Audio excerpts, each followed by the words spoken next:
So I just want to say welcome to everybody for joining tonight. And I'm so glad that we have Roxanne Ramonic here because I consider her one of the great Part C experts in the state. So it's been a thrill that she will do that. I don't know how many of you know Roxanne, but she is also the director for Designer Jeans of North Dakota, which is, I'll let her talk about that. So Roxanne, without further ado, go ahead and take it away. Thanks, Deneen. Well, really, the most important thing you should know about me was that in 1977, I went to school with Deneen Feist. So that's probably the most important thing to know from tonight. So if you want all kinds of dirt, I can bring you some dirt.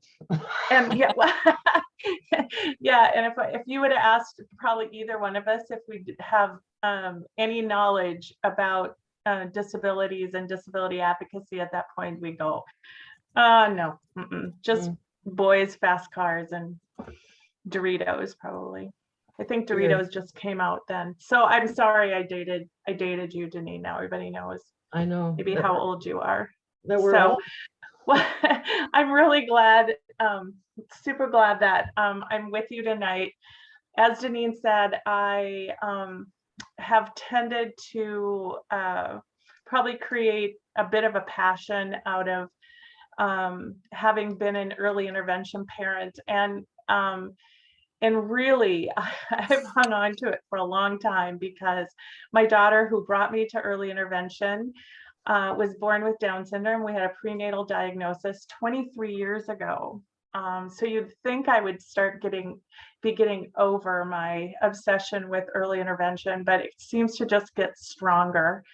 I was lucky enough to work in early intervention for 15 years as an experienced parent in Region 7, the Bismarck area, for the BSEP program at that point. And then also during that time, I was lucky to be a consultant to the state office as their family liaison. And Liz kept getting older and I kept just staying interested in early intervention. I got out of it to run Designer Jeans, which is our nonprofit supporting individuals with Down syndrome and everybody who supports them. Hi, Lucy. And so we have, but of course, as I do that work, my interest and what I know about early intervention is so critically important for those to receive those new babies with Down syndrome. And as well, Family Voices and Designer Jeans for quite a while now have collaborated on trying to support any prenatal diagnosis.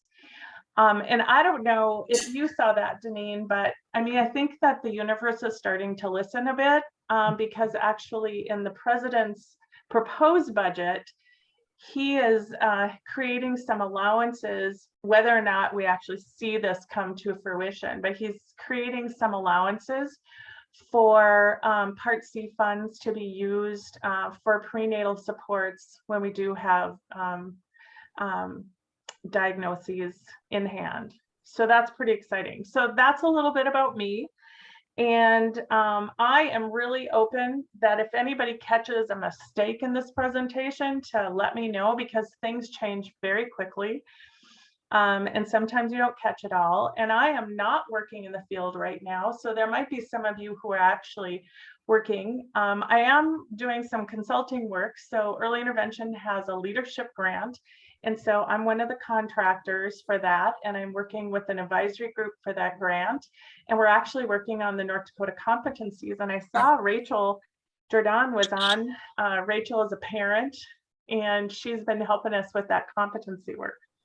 So let's just dig in. What we're going to talk about tonight are the supports for infants, toddlers, and their families.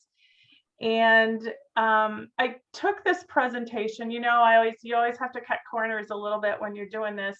I actually did this presentation from a national perspective.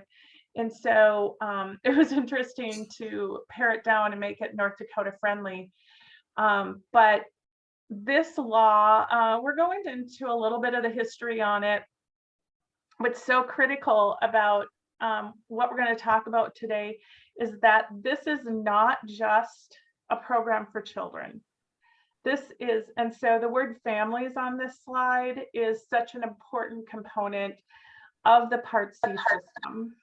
And so we don't do this program in isolation of families. We don't separate the children outside of their families. The consideration of the program is really the support of the infants and toddlers to be supported by their caregivers, primarily their families. And we'll talk about that a little bit more. So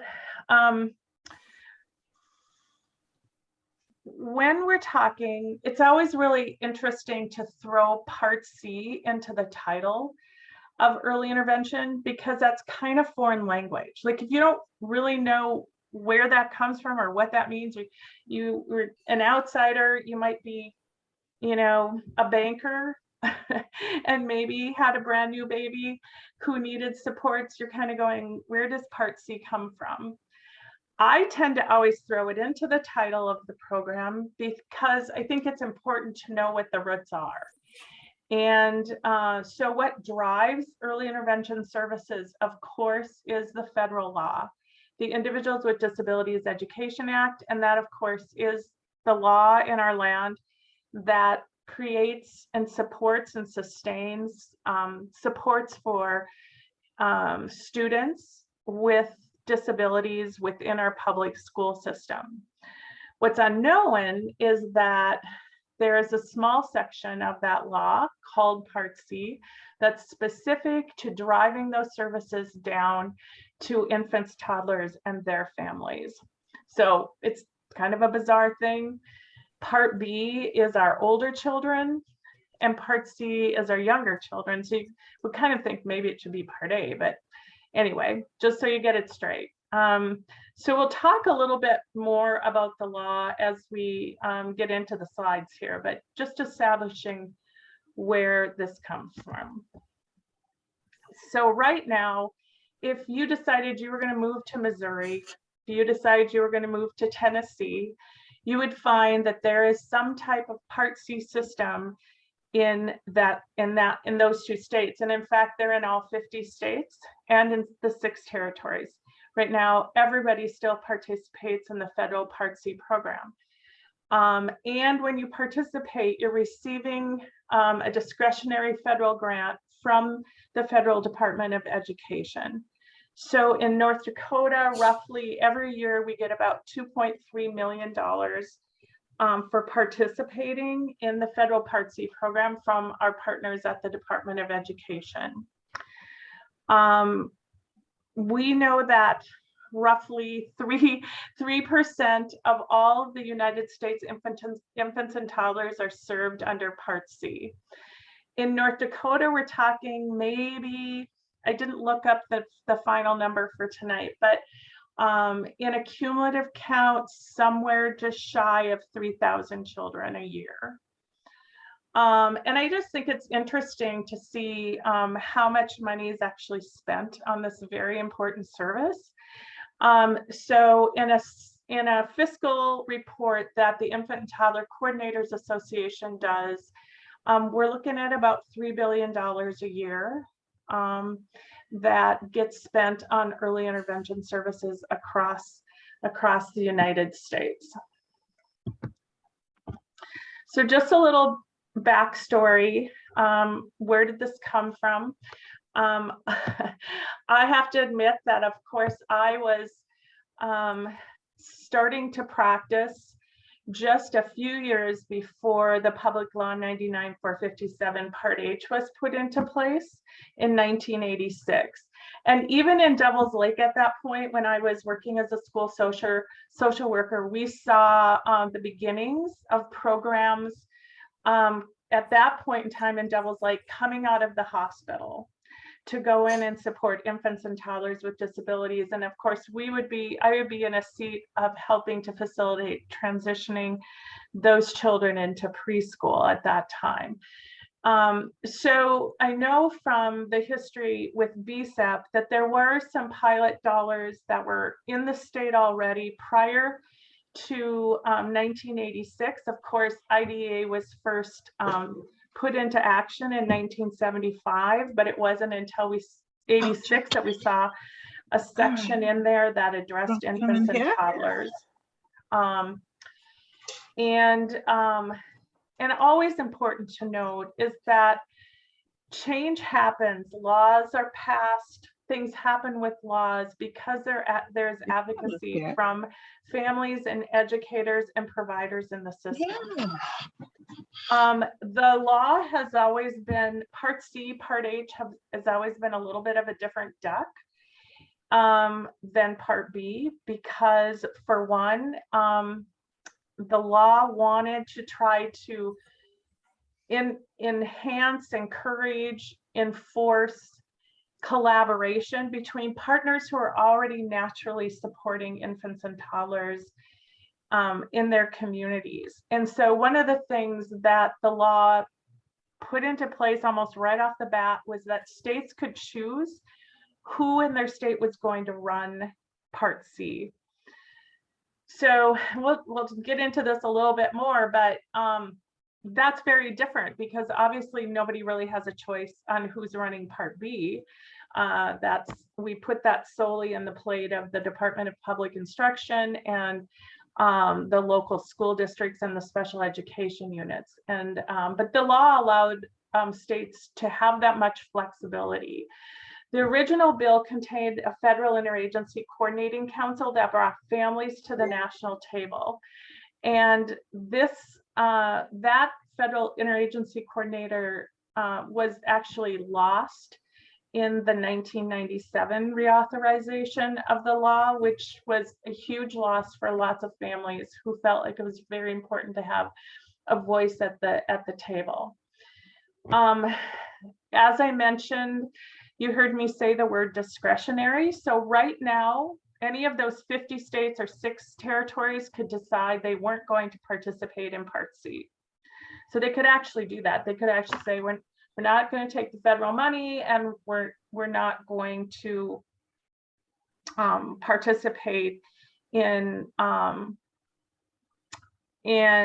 Part C as we know it from a federal perspective. They could still offer some kind of a state program, obviously, but it wouldn't come with the same maybe protections and requirements that IDEA holds for it. The other really interesting fact about Part C compared to Part B is it's not permanently authorized.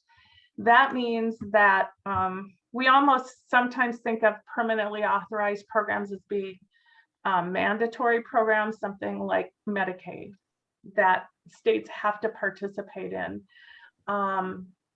or is always in the budget. It's something we can depend on. The amount of money might change, but it's something that we can always depend that's in the budget. However, that's not true for Part C.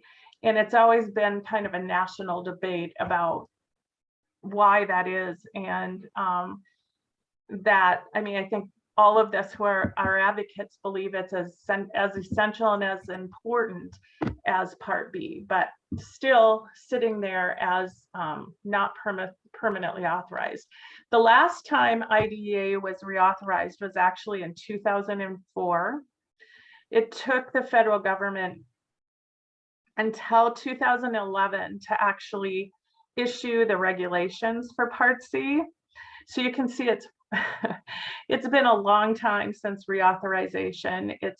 It took them a long time to create the regulations, and that already has been 11 years ago. There's nothing on the horizon about a reauthorization. We all, I think, as advocates, keep our ears to the ground because anytime the laws opened up and changes can happen, we all end up feeling a little protective about that. So just to kind of fill you in on how this money comes down is that, as we talked about, the authority for having a service like Part C has to usually get backed up by some piece of legislation. As we talked about, that's IDEA. And there's actually, we know that there's the statute and there's regulations and there's funding. And Congress is in place, of course, to make those decisions about funding. We saw some additional funding come down with the American Rescue Plan specific for Part C. We hope to have seen that in the 2022 budget that was passed. We are seeing additional investments in Part C from President Biden's 2023 budget. So those are the types of things we keep looking. And obviously when there's money that Congress appropriates, they have to give it to somebody. So as we talked about, this money is coming in from Congress into the Department of Education. And you can see those folks that are all responsible for listed. So Dr. Cardona, who is the Secretary of Education, down to Katie Meese, who is the head of our Office of Special Education and Rehab Services, and then Valerie Williams, who's a newly appointed Office of Special Education Program, who we're all pretty excited about because she also happens to be a parent of a fairly young child with Down syndrome. So we're hoping that parent investment is really helpful. Anytime when there's public money involved, you're going to see opportunities for input. Obviously, we haven't seen that around IDEA a great deal right now because of the fact that it hasn't been authorized, but you'll see the ability to make comments, public hearings. Obviously, there are school districts and programs writing in questions to OSEP to have clarified. And often OSEP will respond with letters that will then direct practice. We saw a fair amount of that come out during COVID. And so the other thing I always like to talk about is who drives the change on this? Like who's at the table having conversations with those three people that we have pictures up there. So obviously we see families doing that. We have our professional associations, like the Division for Early Childhood, who supports early interventionists and early childhood special education. And you have the National Association of the Education of Young Children, your National Special Education Directors, Family Voices you might have diagnosis specific organizations like the National Down Syndrome Congress. So all of those folks are in place trying to drive change.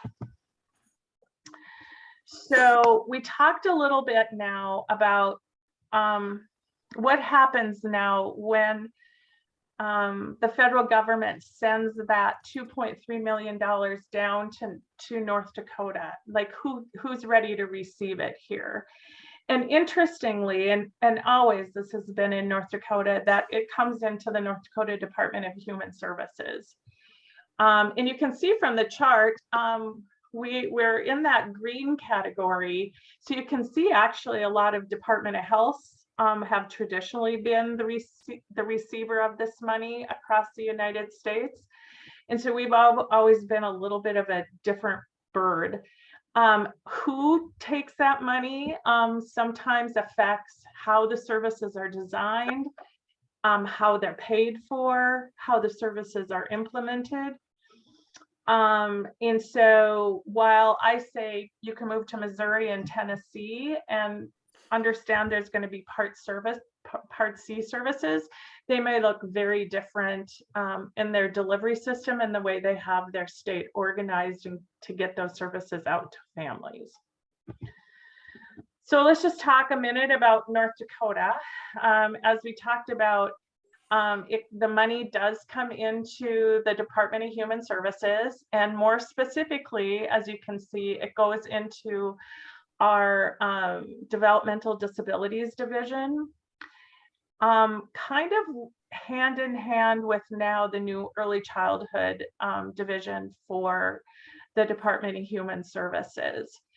North Dakota doesn't have a great deal of state statute relating to early intervention. We got a bill passed a few years ago that has some very loose language. But what happens in North Dakota, and we're going to talk about this in a little bit, is that it's very tied to our Medicaid program in North Dakota. So oftentimes the way that we impact change, or we monitor for change, has to happen really in the Medicaid waiver piece, and really and all within the Department of Human Services. There are a few advisory pieces, and I'll get to this a little bit later, but I think many of us on this call have had an opportunity at times to testify on early intervention in front of our legislature. We've every year you're able to put in public comment on the way that the federal grant is used. That just closed in North Dakota. It usually is open till about April 1st. There is an advisory committee for North Dakota Part C early intervention called the Interagency Coordinating Council. And we're going to talk about, I have a slide on that, so we'll talk a little bit more about that in a bit. Locally, this program is really more regional. And up until a couple of years ago, or maybe it's even 3 or more now, the entry point really was the human service centers. But what's true is it's really the responsibility of developmental disabilities, no matter how they're organized at this point, which is regionally, but under the state office, is the receiver of the service. And then in all of our regions, we have providers of the service. And in North Dakota, it's kind of interesting because we've had a lot of words, I think, to describe early intervention. For a long time, way before my daughter was born, it was infant stimulation. And then the service that the providers are providing and is authorized to provide is called infant development. And so a lot of times we think about the whole system as being like the early intervention system, because there's components of that. And so, but oftentimes we'll get home visiting thrown in there, or home visitors. So a lot of times, a lot of different words, and sometimes not having the right words means some difference. So let's just consider what IDEA says about what's written into the law for Part C. So always, the law is pretty clear on children ages birth through 2 having access to a multidisciplinary evaluation or assessment in all areas of development.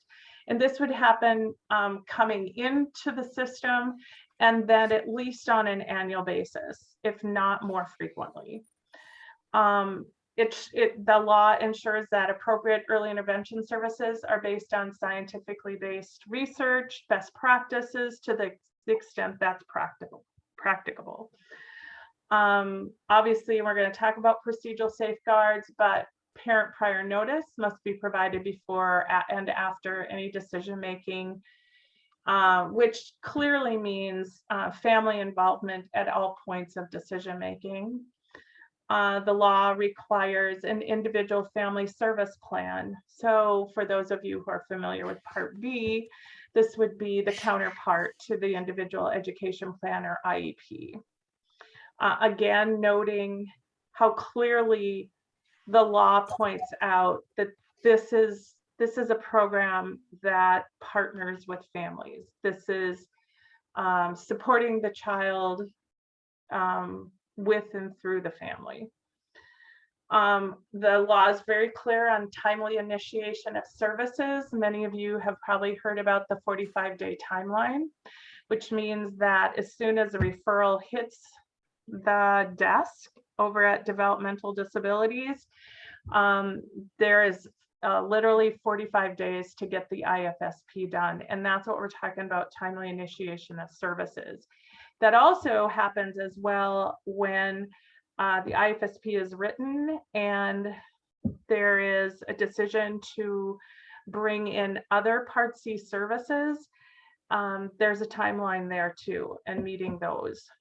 So what basically the law has taken into account how critically urgent it is for us to meet the needs of infants and children, because they change like in an instant.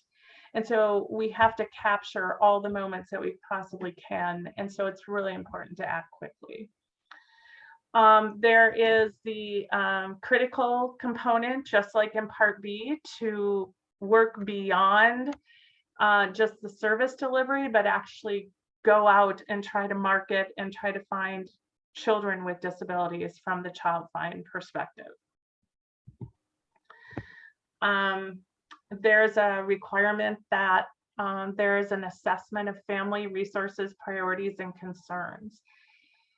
Again, the emphasis is, what are families already doing? What are the strengths they already bring into this situation? How can we capitalize on those? What motivates families? What are they interested in? What does it look like for them? There's a requirement. The way that the law actually reads is it says that a family assessment is required.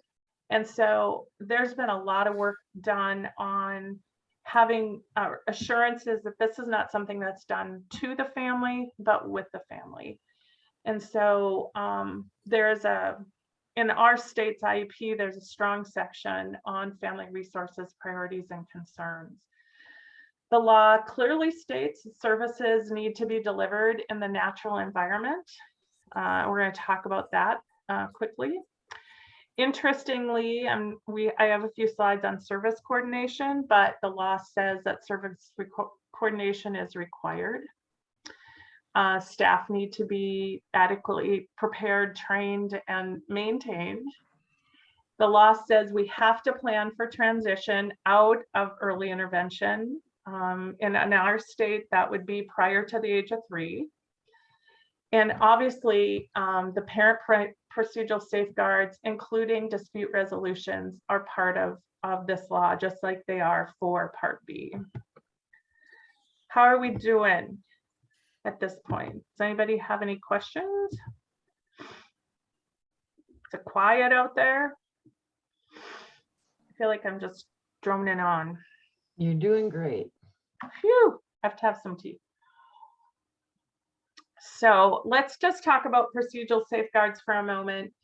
When it comes to Part C, they're very similar to Part B, but if you're not familiar with those, obviously what we know is that parents have a right to be involved in all the planning. They have a right to be notified of anything that's going to happen, basically. So if an evaluation is going to take place, if services are going to start, if services are going to change, if services are going to end.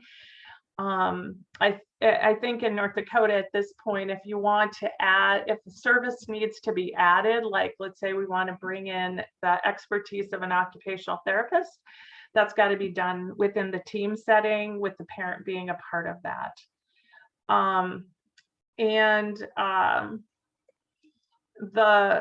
Obviously the procedural safeguards around confidential information, the Family Education Rights and Privacy Act apply to Part C. That's the FERPA law. In some situations, HIPAA might apply. It depends on where the services are coming from. And so families have to, you should really, if you're a family member, be very aware of your procedural safeguards. You know, what happens if you decide that you're not happy with something? How do you go about changing that? What if you feel like you and your child's rights have been violated? How do you go about changing that? So some of the resources that are pointed out, of course, on the slide is that we do have our Parent Training Information Center in North Dakota, which is Pathfinder Services. Family Voices does a fair amount of advocacy, not even a fair amount, a great deal of advocacy for families under IDEA. We certainly get involved in Designer Genes and helping families sort through things that maybe they have questions about. And if we're faced with a rights violation, oftentimes protection and advocacy, our North Dakota Protection and Advocacy Project can get involved. So let's just talk about North Dakota's system a little bit. I always say follow the money. And then I think, Deneen, you say money is politics. Is that your line? I don't remember. or we're, our kids are, I don't know. But I do think it's really important to know how things are paid for, because when things go wrong, you know how to fix it. Or if somebody decides the money is no longer available, then we know how to proceed and advocate and be advocates to do that.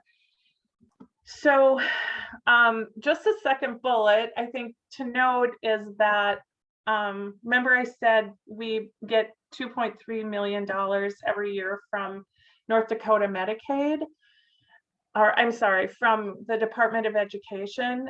What's always a little bit hidden is that that's just kind of a tip of the iceberg of what the system really costs. So think about then maybe another $15 million a year.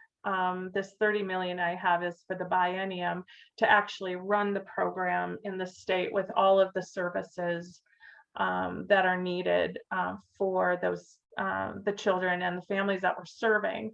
So it's a pretty healthy system. And right now, North Dakota is using our federal Part C grant for some of those services. About $1 million of that goes into some of our services.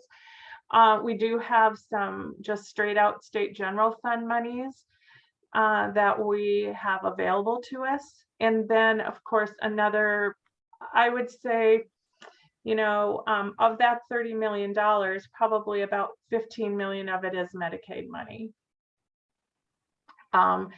So the way that we pull Medicaid money into the supports is that when families become eligible for early intervention, they are offered the opportunity to be a part of the Individuals with Developmental Disabilities Medicaid waiver. That means then they also have to apply for Medicaid through their county zone or their zone, however you want to talk about it, AKA social service office. But families, it's important to know that families do have an option to opt out of that if they don't want to utilize the Medicaid piece of the program. But what happens when families say yes to that screening into the waiver is that they would have a family income and asset disregard. So the zone would not look at their income or assets in order for the child to be eligible for Medicaid. The IDEA does allow for family fees to be assessed, although there's been a rumor that President Biden's probably trying to get rid of that as well. We do not have those family fees in North Dakota. So unless a child who comes into early intervention will have a great deal of money themselves, like they would have a trust fund, or I mean, they would have an unprotected trust fund or a large savings, or, you know, be a TikTok star or something, I don't know. The family's really not seeing a family fee for the early intervention system. They should never see a fee for the initial evaluation, the plan development in other states, or the service coordination, because those are the parts of the law that are essentially mandatory. But in North Dakota, families would not see a bill. And And then I just added the fiscal report on the bottom. Does anybody have any questions about that? You're either all sleeping or I'm just clear as a bell. Okay. So let's just talk a little bit. I mean, obviously we know that we're talking about babies who are 1 day old, who are just born. Actually, my daughter Elizabeth was visited by her home visitor on the first, well, actually, I think she came the next day, April 8th, to see her. I don't think she billed out or we were formally in early intervention, but the service does not go down to prenatal yet with approved supports. So we're talking about birth through 2. And so on a child's 3rd birthday, they would be exited out of early intervention. Some states can elect to go up to the age of 5, and North Dakota is not one of those. We did talk about the fact that there's transition requirements within the statute, and I do have some other slides on that. Eligibility looks like developmental assessments. So typically in North Dakota, we're looking at 25% delay in 2 areas or 50% in 1. There's a pretty extensive high-risk conditions list in North Dakota where if your child has one of those conditions, they would be considered what we would call an automatic eligibility.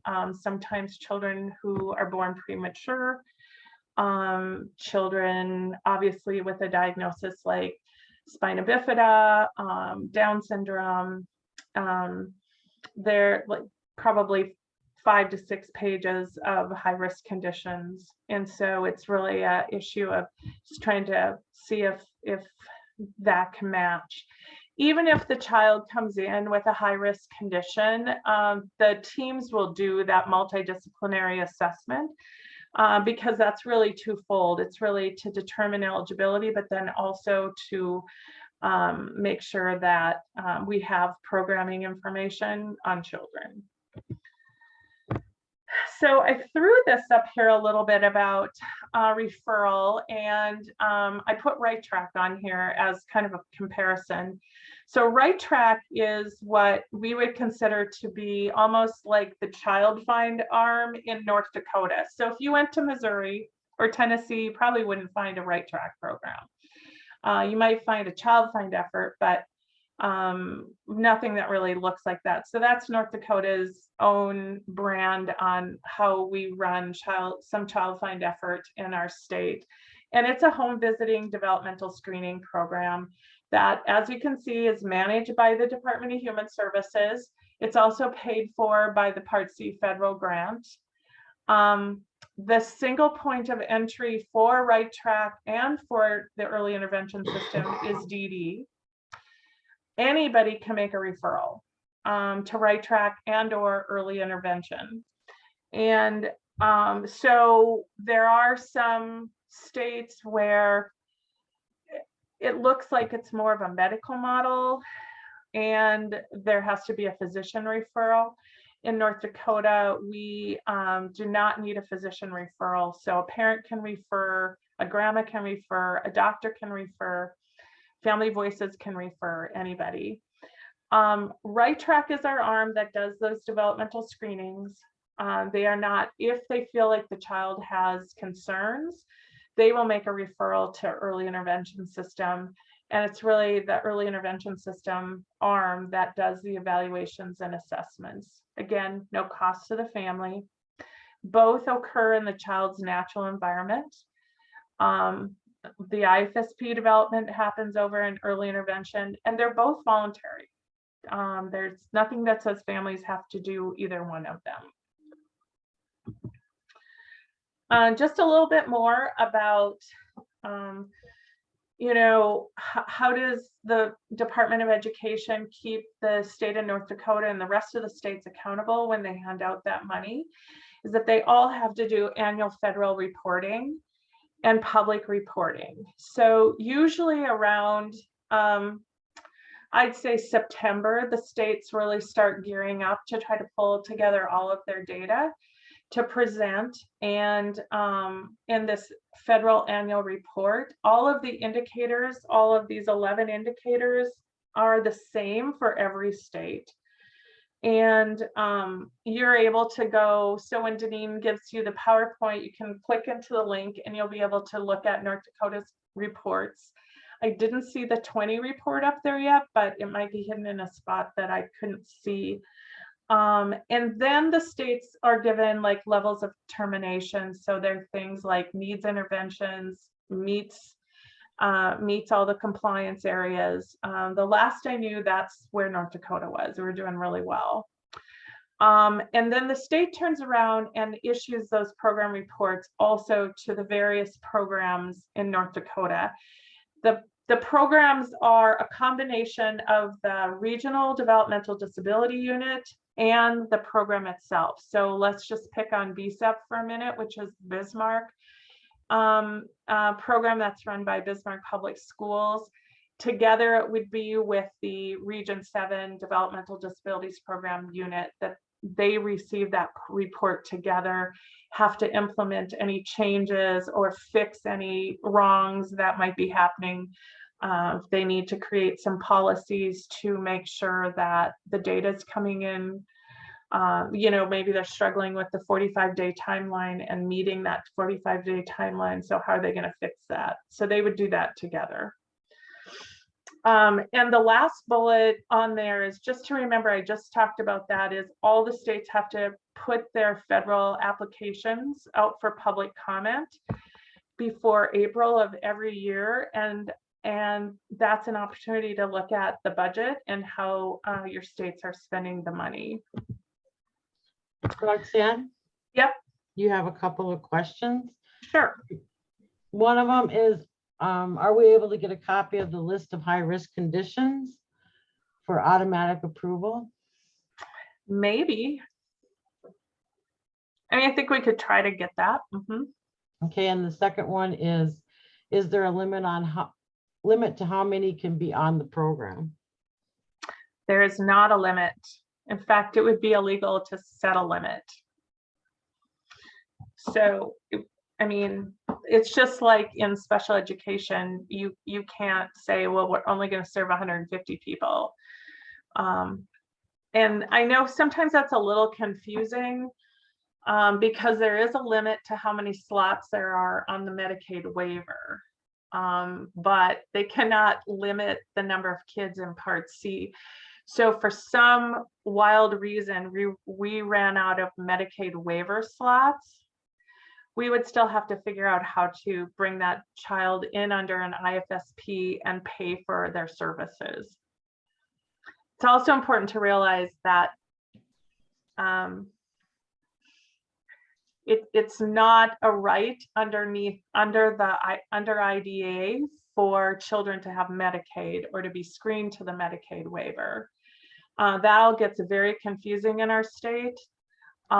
It's what's just as important as that. What's important under IDEA is that their services are paid for. So I don't know if somebody who asked that question was coming from that perspective. Roxanne, this is Tina. I was the one that asked that. Just Sure. Basically from our program in referring, when we get families that aren't on it and are in that birth to 3, if we keep referring, are we going to be referring and then they get told, oh, we're full, kind of like some of those waivers. That's why I asked that question. Yeah. Because it's part of IDEA, the program's part of the IDEA, the states are not allowed to create a waiting list for Part C. Okay. And I also asked the one about that list of conditions, because then that would, really help us on that referral process as well, to know if we should be referring or not, that type of thing. So. Okay. I don't know who's all on tonight, but we'll see what we can do. Perfect. Thank you. Okay. So the next thing I want to just talk about is this is part of the IDEA. Is every state, if you went to Missouri, if you went to Tennessee, you would find that there is a state interagency coordinating council. And the reason why I think that this is so important is because the law then says that we're assuring that there's family voice at the table, having conversations about the state of services in our state. So the law literally says that there has to be at least 20% parent participation, and North Dakota's operating guidelines now say 30% actually, because at one point we wanted representation from all of the 8 regions. The membership to the ICC is governor appointed, and for a specific term, folks can put in their application to the governor's office at any point in time. So if there was an interest, having your application in there and waiting is not a bad thing to do. And so if anybody had interest in knowing how to do this, we could make the connection for you. There are a number of required memberships on there, like there has to be representation of child welfare. There has to be representation from state Medicaid. These are just 2 examples. There has to be representation from the Department of Public Instruction. Again, the spirit of Part C was exactly what the name of this council is bringing these systems together to coordinate. And so that's really the reason for the council. The meetings are open, public meetings. You can find them being announced on the Department of Human Services website. And it's good to listen in from time to time. And generally their December meeting is when they go over all of the state's performance report data. Again, just good to know how we're doing serving infants and toddlers in our state.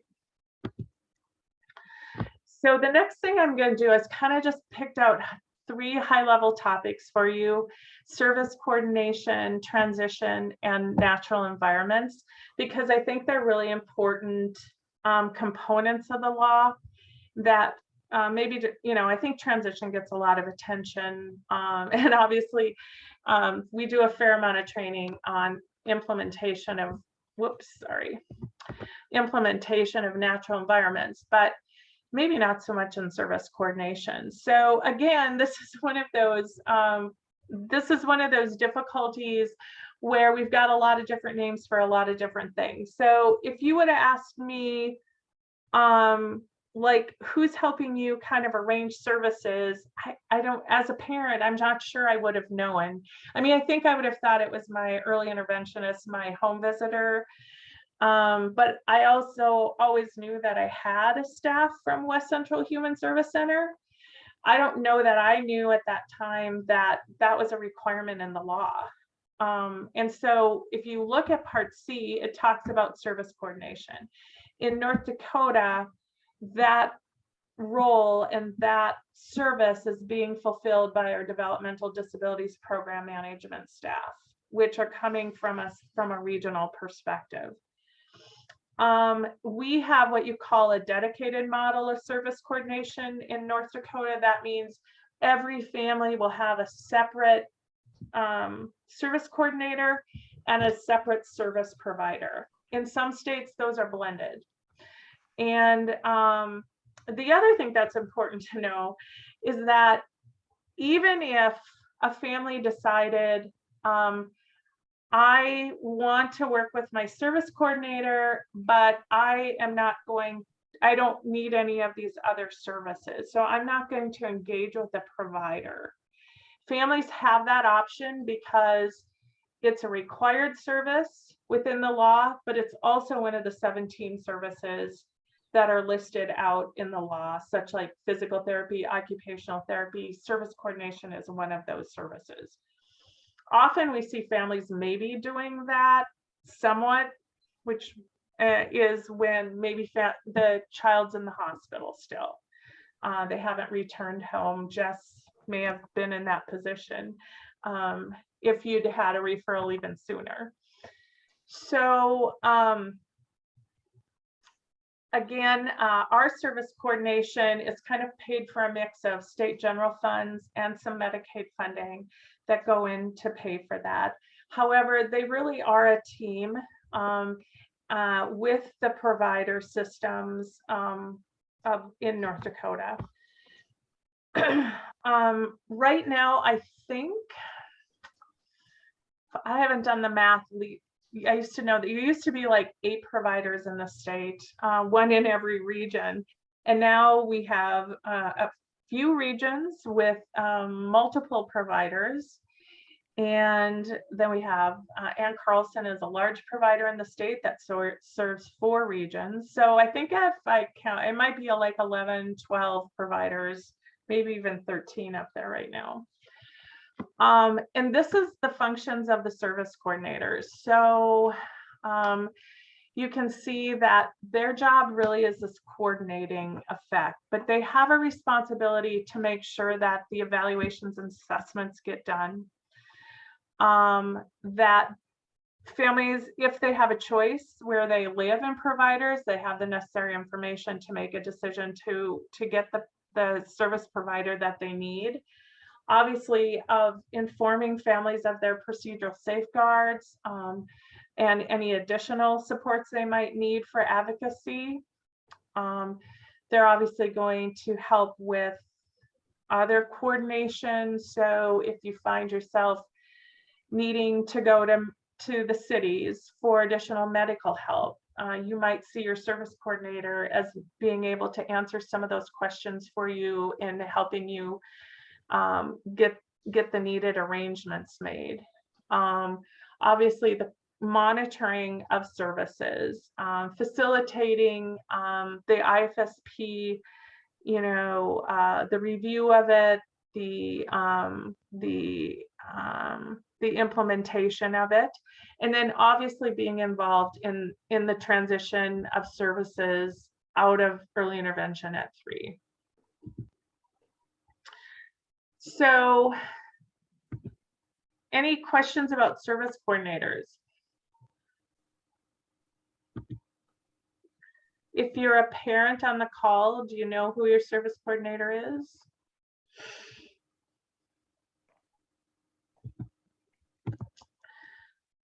Okay, so we're going to switch and talk a little bit about natural environments.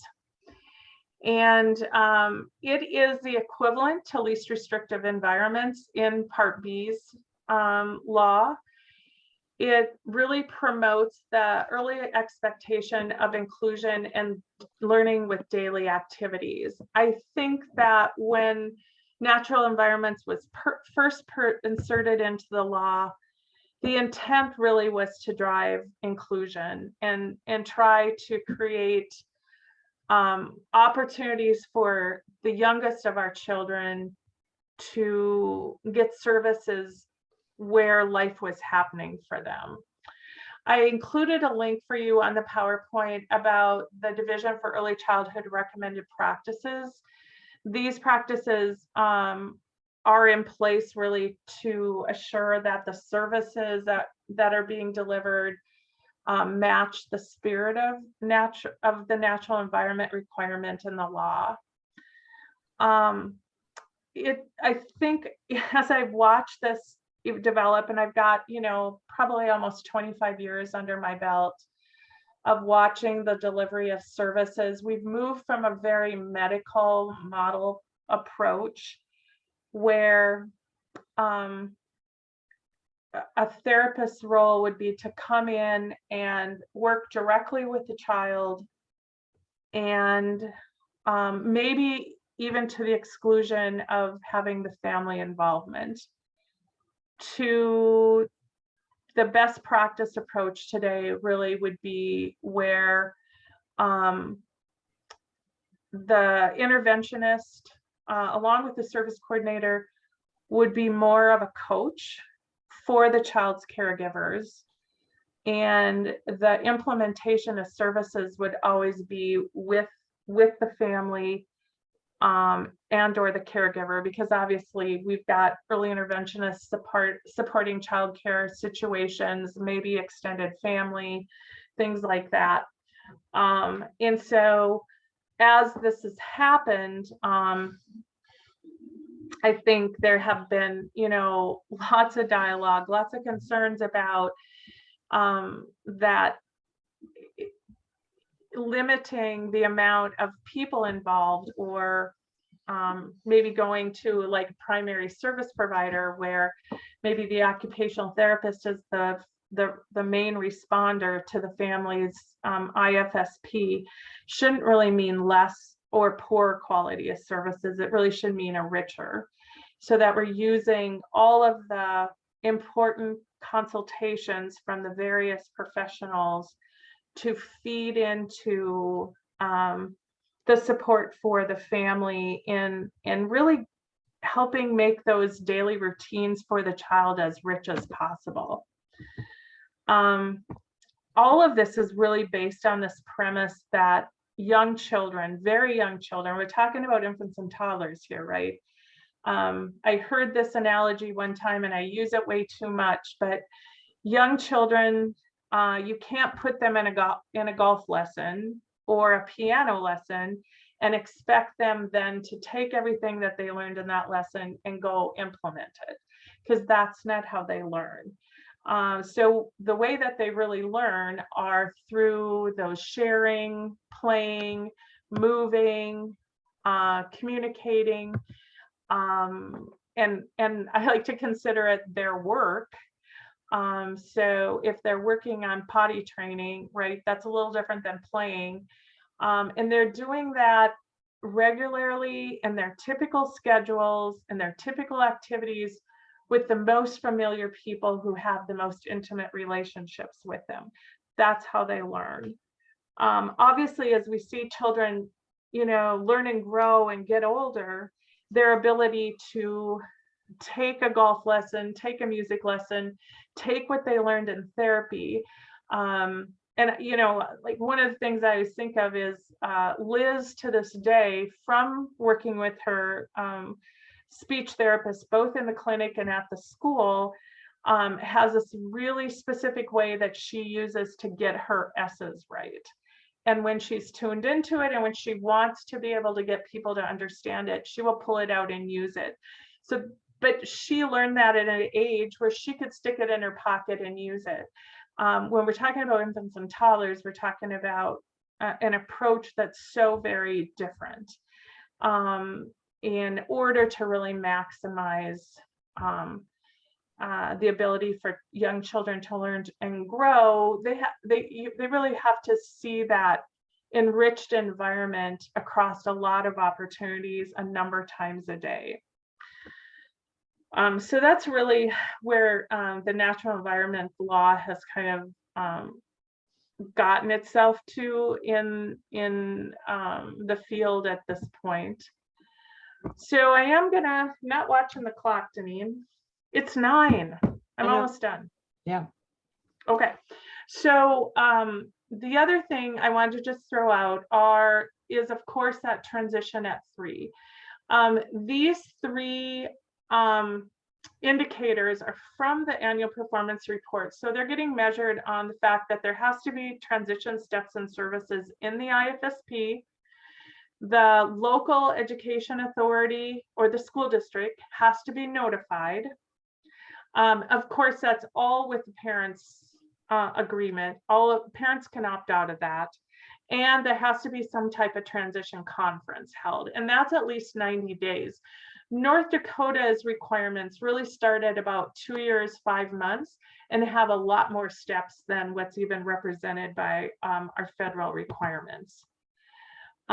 What's so important for many of our families, because while I talked about it was an option to be on Medicaid in North Dakota, what's probably true is at least 95 to 97% of all early intervention families have their child on Medicaid.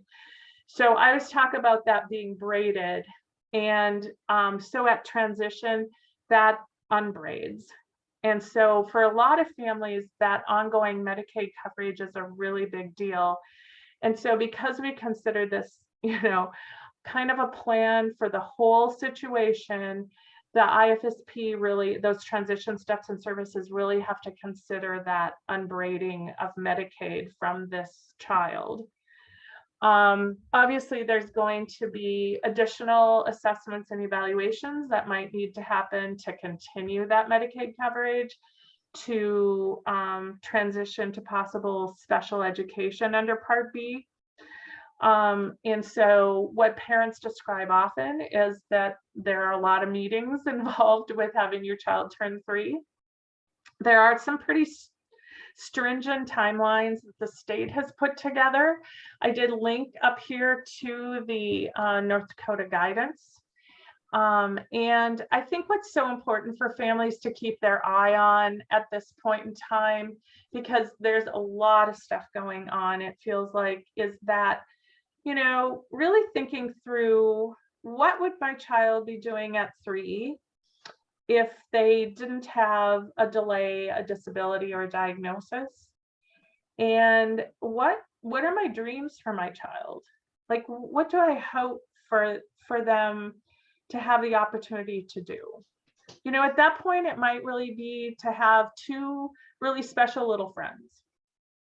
And so I think to do a little bit of dreaming at that point can be tough, but I'd say find a mentor, find somebody who you can do that with, or ask your team to do that with you. Don't be afraid to take charge of that IFSP meeting.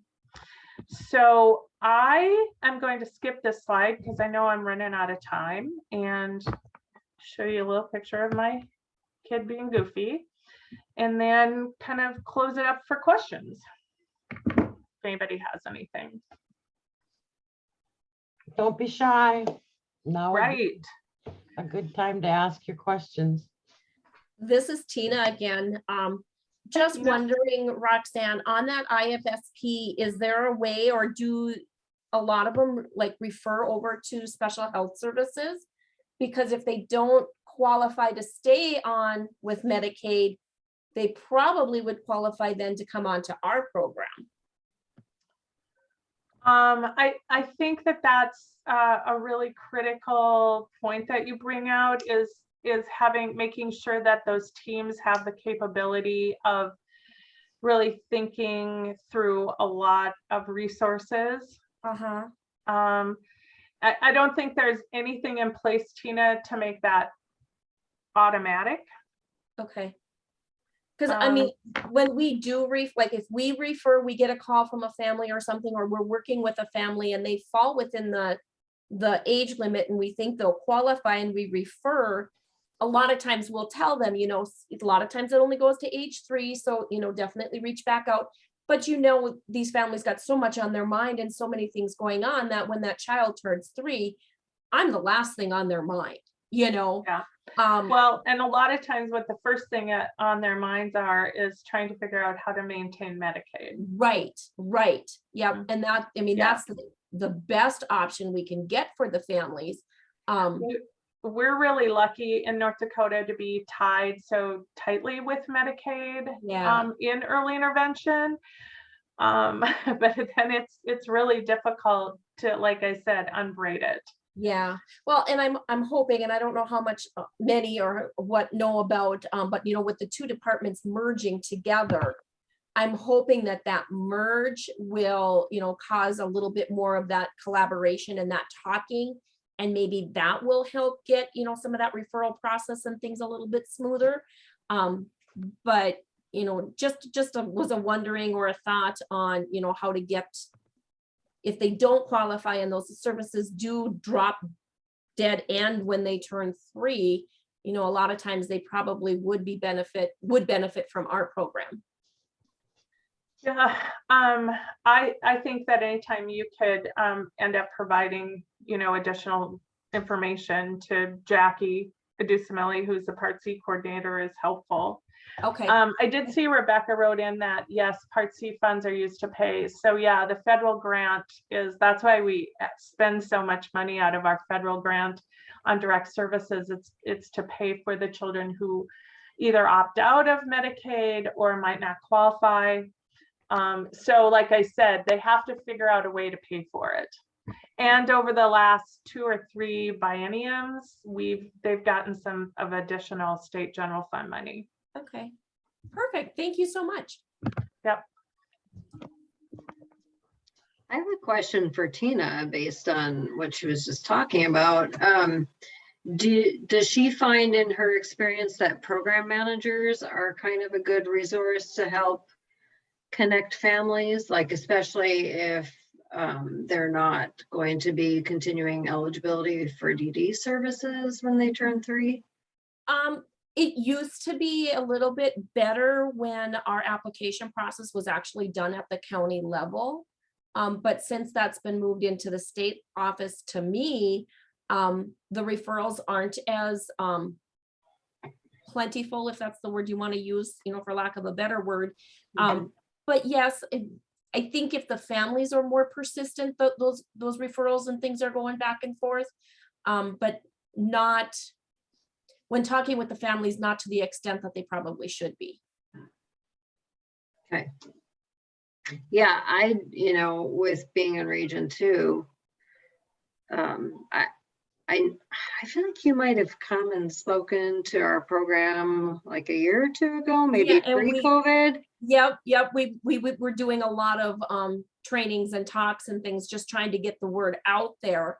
And it has picked up, it has increased some, but like I said, with it being at the state office now, very little goes through the county. So I think what we need to do, or those region service centers, is maybe do just some quarterly calls or something, just to keep our name, kind of at the forefront, because now that nothing's coming through the offices, I think it not that I want to say they're forgetting about it, but there's just so much. Right. Yeah. That, Tina, yeah. they meet, I can't remember, Rebecca, are they meeting every other month as a full state team? Yes. Yeah, there's a statewide Polycom meeting, Tina, I think every other month. Okay. Where, yeah, you've got program managers and infant development providers coming together. Yeah, that would be a great place for you to check in and just kind of remind people of what's available for families. Yeah. And I know the next one coming up is May, because we didn't have one in April. Is that something, Rebecca, that you could send me the invite to? I think you probably have, or you could, I was gonna say, Rebecca, you could send her, I can send you Jackie's email, Tina. Yeah, that would be That would great. be perfect. Yeah. I mean, even if if it would be, I would be able to just join those calls for like answering questions, or, offering, insight or something when questions do arise. That would be great. Yeah, I think that would be good, because I'm just thinking about our team. We have a couple new staff members and are hiring a couple more right now. And so anytime you have new staff, like, there's so much they have to learn. But, I'm thinking even a couple months down the road, maybe in the fall, having you speak to our staff again, just to kind of remind everyone what's out there. And that would be awesome. Just sometimes just having a place at the table where they see the name, sometimes triggers some of that stuff too. So, wonderful. Yes. Thank you guys so much. And will you be at that event on July 11th in Bismarck? There's like actually, I think, I don't remember if I have the handout handy. No, I don't. There's like a early intervention related event going to be held in Bismarck on July 11th. And I think it's sponsored by DPI. Oh, no, for vendors and providers. Yeah. If you have some information, if you could send that to me, I would love to look into it. Yeah. What if you wouldn't mind putting your email in the chat, and then I email you. You bet. I just found out about it through somebody on our team that works with Learning the Signs Act early. I wouldn't have heard about it otherwise. I don't know. I don't know what it is either. If it's DPIs, is it early childhood? But I don't know. Yeah, but they're looking for early intervention provider, or like for speakers. That. Yeah, well, or like vendors. like, I think we're gonna have a booth. I was having a hard time understanding what's going to be offered there, like if there's going to be different training sessions. So I'm looking at it more from the opportunity to, we're kind of pushing the child find, right track side of things right now, and looking for opportunities to make sure families know what's available. So I think they're looking for providers from around the state to be involved in that event. So I'll see if I can send you some information. Perfect. That would be wonderful. Yep. Anybody else? Any folks on the line? Any just general impressions about your perspective of early intervention? Roxanne, this is Tammy. I'm with Ann Carlson Region 6. And Hi, Tammy. I really appreciated your presentation, really from an overall perspective. And I'm wondering now, if this gets sent to us, would we be able to use that for training our staff? Number one. Number two, Sure. especially for new staff, I think it's good to have the information that you presented tonight about the program. And sometimes that isn't, trained like it probably should be initially. And so it would be very helpful. And I wonder if that also would be something that would be available maybe on the state website for others to use for training purposes. Well, and it sounds like Janine's going to put it up. I think I'm going to, I found a few kind of things that I'd missed that'll change up a little bit before I send it to Janine. And then I wouldn't hesitate if you want it, Tammy, and you want to send me an email, or if you take it off of Janine's site, I'm fine with it. It's public information. So, when I started this journey with Elizabeth, and what's crazy is I actually went back to get my master's, and my focus was on Part C, early intervention, when I was working on my master's, and I wasn't even pregnant with Elizabeth. It just still was an intriguing program to me, is that I found that in our state, because the Department of Human Services ran it, that it was seen as a Department of Human Services program, and very often we neglected to look at our requirements under IDEA. And especially because it's so tied to the Medicaid waiver and our Medicaid funding. So we really have two large federal entities that we're answering to, right? To CMS, the Centers for Medicare and Medicaid, and the Department of Education.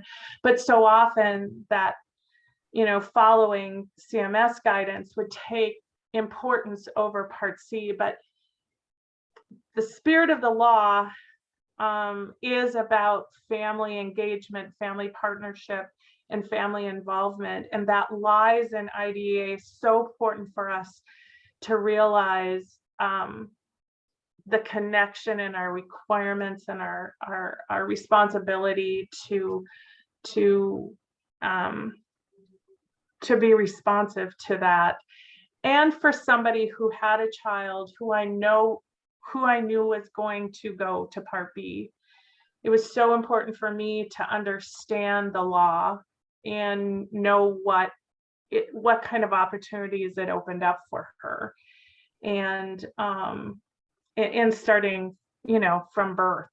So I think for a long time in our state, we didn't honor our responsibility to IDA the way that I think we do now. I think we have a much better blend of that in our state, and that's from concerted efforts, and it's from, I think, having to do our federal reporting to the Department of Ed and having to look at some compliance issues. So yeah, so I agree with everything that you said, and I think your presentation provides a whole picture, which would be helpful not only for interventionists in training, but also for them to be able to share with families. So thank you. yeah, thank you, Tammy. And Tammy, I'm going to send the recording and then the PowerPoint out to all of you that registered as well. So, and then it will be going up on the Family Voices website as well. So, Any other questions at all for Roxanne or comments? I have a Judy? question. Oh, Jess, go ahead. Yes, so I currently have a little one. He's 20 months in the early intervention program. And my husband and I currently live in Minot, but my husband has a job that we could potentially move to more of a rural community. How does that work if we would to like, so we were potentially thinking about maybe moving to like Garrison, but we feel kind of restricted because of maybe the services provided that wouldn't necessarily, like, I wasn't sure how that would work with a rural setting versus being in like a bigger city. Does that make sense? Yeah, so in North Dakota, if you're a child with an IFSP, a child in a family with an IFSP in North Dakota, you could move into another region and have that IFSP honored.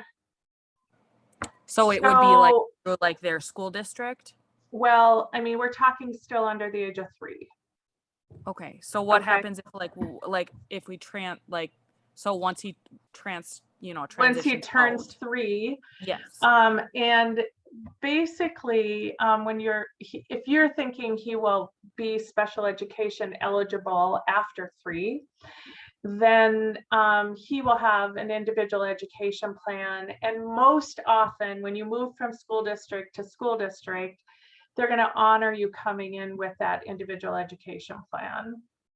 So it wouldn't be like if we went to, let's say if we moved to Garrison, would the services be provided like in Garrison? Because I know that I had heard one of my friends has a little one that went through very similar to what our little Colby went through. And she said that in their school system that there's just a lot of kids and not necessarily a lot of teachers. So it kind of makes me nervous as a parent, like, especially being in a bigger community, thinking about moving to a smaller community. Like, obviously I want to do what's best for my kid, but I wasn't sure, like, special education wise, how that would work with being in more of a rural setting versus like a bigger community. Yeah, I mean, it's a tough question because I think every school district's going to look a little different. Right. And some of the school districts, I mean, are organized, well, all the school districts are organized under special education units. So then, it depends on what their resources are. However, I mean, his IEP is what his IEP is. And so if he has a need for occupational therapy and the IEP is saying a certain amount of minutes and service level of delivery, the district has a responsibility to provide that. Preschool is a little bit of a different duck, just because we don't have a public preschool equivalent. Okay. Right. And so we have seen looks very different from district to district what our 3-year-olds are getting for like a preschool setting placement. So I would just say to you, do your homework and have some conversations with other parents about what that looks like. But his plan, once he turns 3, in his situation, if he would be eligible, that IEP would actually have to be done before his 3rd birthday. And so you would know what that looked like. Okay.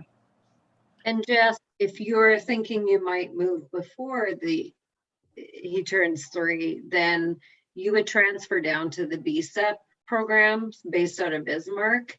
Okay. And they would serve you in Garrison with their staff. And so as long as you move within the state, we have what's called a 30-day transfer. So then BSEP would get his paperwork and they would have a provider contact you to get his plan going. And within that first 30 days, you would meet with the new program manager and the early intervention provider in your family, and you would review the IFSP just to make sure it still reflects what you want to work on. And then, you're welcome to make changes or add goals or services at that time if you need to. And then they'll support that transition into the school setting. Okay. And I can tell you, and I can tell you too that for Garrison, that's served by the Searles Valley Special Services Special Ed Unit. So then, they have Most of the time, the special education teacher and the speech therapist reside in the schools that are being served. And then some of the extras, you know, the related services like occupational or physical therapy are provided by itinerant therapists that will, you know, would come down to the school to provide those services and meet those minutes on the IEP.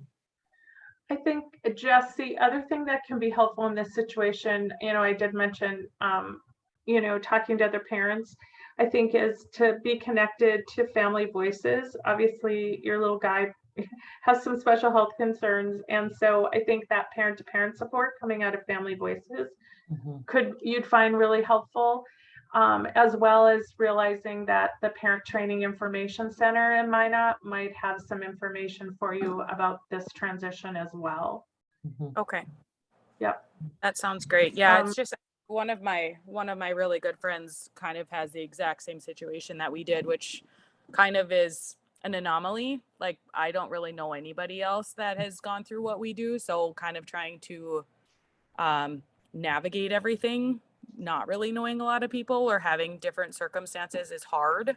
Right. And my husband, like I said, his job is very limited in where we can move. And so I wasn't sure if that was something that we shouldn't consider at all because of him, or if that was something that would be potentially provided in the schools had we moved. Do you know what I mean? Yeah. So I just wasn't really sure. So it's hard to be on an island.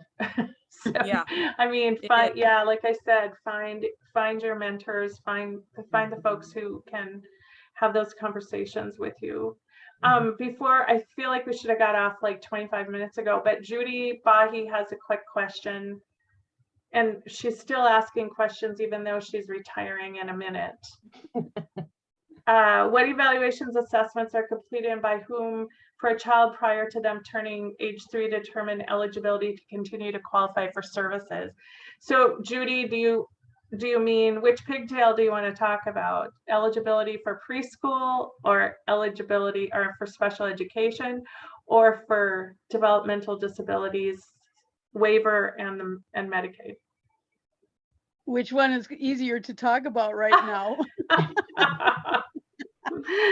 we can do that at some other time too, Roxanne. I mean, well, I think I mentioned on my slide is that I just went, been going through a transition with a little guy, and I counted up for him. There are 4 different entities doing assessment.